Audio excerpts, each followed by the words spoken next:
स्वर्गीय चौधरी ओम प्रकाश चौटाला जी के इस अंतिम अरदास में एकत्र आए हमारे सभी शोकाकुल सज्जनवृंद, यह हम सब के लिए बहुत ही हृदय विदारक और दुखदाई खबर है कि हमारे बीच चौधरी ओम प्रकाश चौटाला जी नहीं रहे और वो भगवान को प्यारे हुए।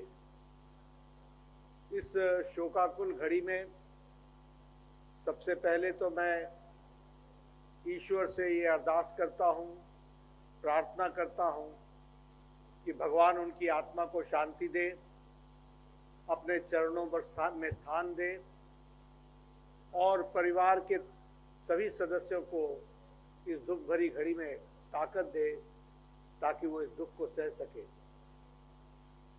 ओम प्रकाश चौटाला जी का जाना ये सिर्फ परिवार के लिए दुख का विषय नहीं है, ये सिर्फ किसी समाज के दुख का विषय नहीं है, ये संपूर्ण हरियाणा के लिए और प्रदेश के लिए एक बहुत ही दुखदाई खबर है।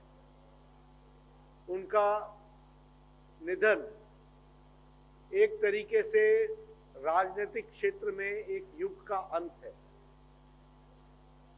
मुझे उनके साथ राजनीतिक तौर पर काम करने का कई बार अवसर मिला।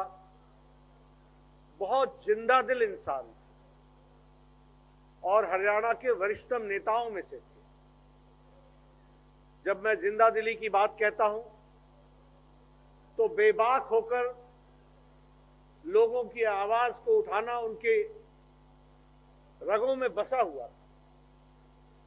फिर चाहे वो मेहनतकश मजदूर की बात हो, फिर चाहे वो मध्यम वर्ग के लोगों की बात हो, फिर चाहे वो किसानों की बात हो, फिर चाहे वो समाज के किसी भी वर्ग की बात हो, सबके लिए चौधरी ओम प्रकाश चौटाला जी हमेशा उनकी आवाज बन करके रहे।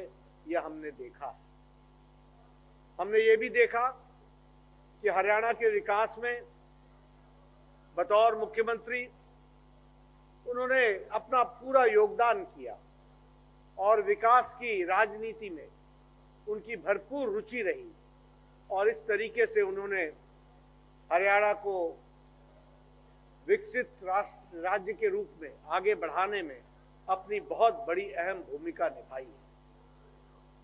मैं यहाँ यह भी कहना चाहता हूँ कि युवाओं के वो बहुत प्रिय थे और उन्होंने समाज के सभी वर्गों का नेतृत्व करते हुए हरियाणा को आगे बढ़ाने का काम किया है। ऐसे महान व्यक्तित्व वाले, बहुआयामी प्रतिभा वाले नेता का जाना ये सिर्फ परिवार के लिए दुख का विषय नहीं होता, ये समाज के लिए और प्रदेश के लिए होता है।